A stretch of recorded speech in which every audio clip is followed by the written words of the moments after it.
It appears we have a reversal. In the last video about the dollar index, we identified that there's a potential pending reversal on the table, which, if met, would have major implications for our corns, of course, and also can bleed onto the very much higher term timeframes. In this case, I want to follow up on last week's analysis where we were looking at a pair of lower highs here with price action coming back down to the past low. Let me just find my little brush tool. There we go. And we had this pair of lower highs. Yes, price was coming back down to that prior low from May. And in this week, we have seen lower lows. So thus, lower lows and lower highs, we have a confirmation of a trend reversal from prior up to now down. And this one very likely does carry on lower to our lower boundary here in the very low 100s, sometime between now and in the end of the year. This is, this is an asset that does move rather slowly. So we should kind of gear our expectations towards this taking, a bit of time to play out. But yes, it is in play now. And we could see that is going to actually have potential to have major bleeding into the higher term timeframes. The monthly, of course, will be on a potential reversal watch, as well as if we do see this one come back down to those low $100 numbers, which I do believe it will.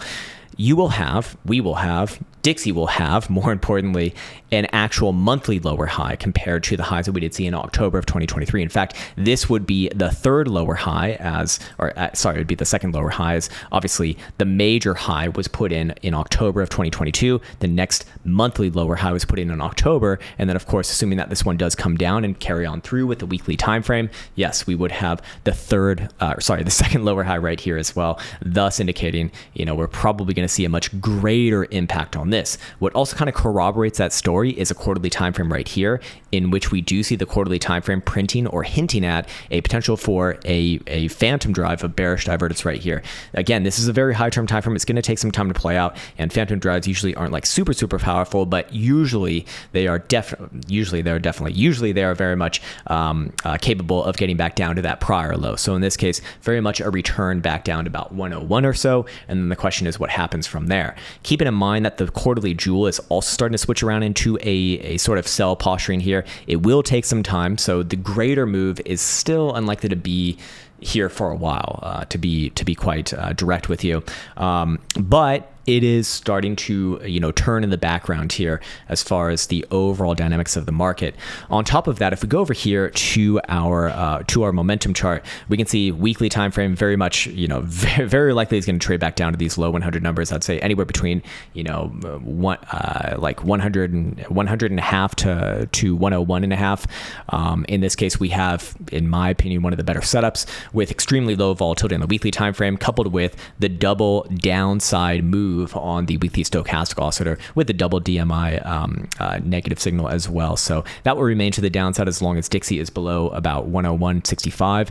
So again, in the more near term, we do expect this to come down. Very likely going to benefit risk on assets, as we do see in the stock market and probably Bitcoin as well. And again, here when we go into the higher term timeframes, we can see that the monthly is also going to have a potential to turn down at the end of this month. Again, there is still another couple weeks to go, or actually, sorry, it's about 12 days left to go.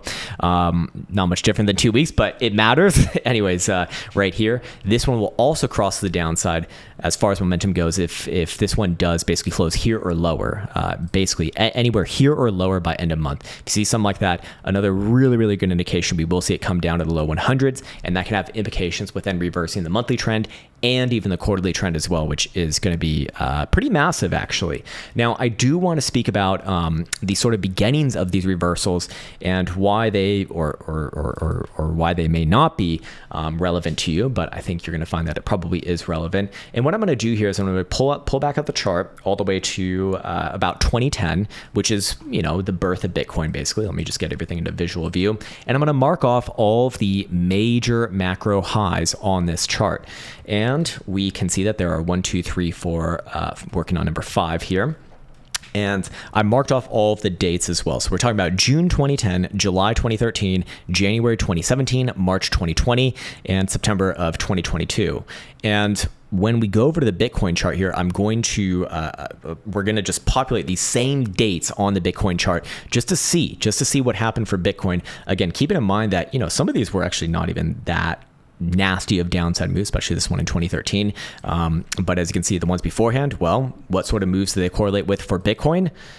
you can see right here. I mean, these are just tremendously massive moves for Bitcoin. Obviously, the ones that were happening at the very beginning, is going to be a function of probably, the available liquidity or lack thereof, and just how volatile things can get when that is the case. Because see, even throughout the full history of Bitcoin, anytime that we've seen a dollar top, it has correlated with a just tremendously trending move for Bitcoin. In fact, I mean, all of these are just multi 100% of moves, if not more.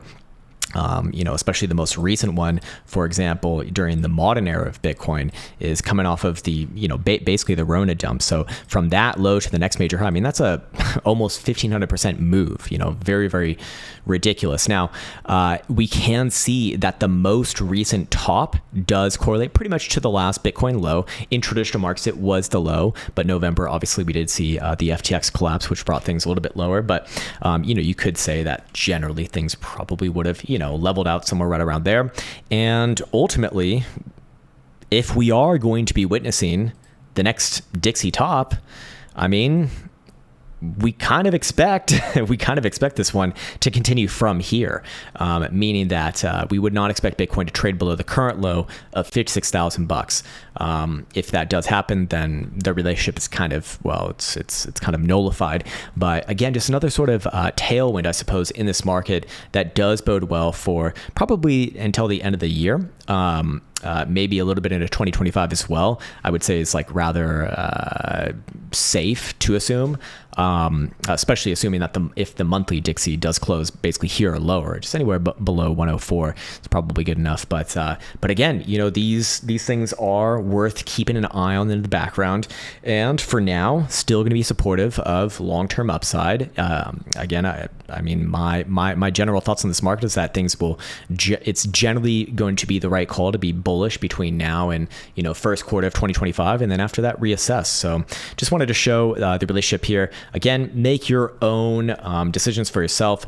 At the end of the day, it's always best to be looking at whatever asset that you are intent on hodling or trading, or whatever the fuck you want to do with it, rather than looking at a corollary like or an inverse corollary like the dollar index. But on a slow day like today, it is good to be aware of these underlying market dynamics and kind of what's going on in the background, and seeing if they, if we expect these things to match up, or how they will be matching up with our expectations. So with all of that said, I think that's a good place for me to be leaving off on this one. A nice and short and sweet one on the dollar index. We'll update this one, I don't know, maybe in like another month, or definitely at the end of this month, because, well, at that point we'll have the next monthly closure, and then the next big one's going to be the quarterly, of course. So we'll pick up there on the next one. But for now, you are seeing confirmation of that weekly reversal. So the first step is now checked off, and we move on into the next monthly closure. So yeah, again, leaving off the video right there. As always, I want to wish you the best. Take care, much love, and see you hopefully tomorrow.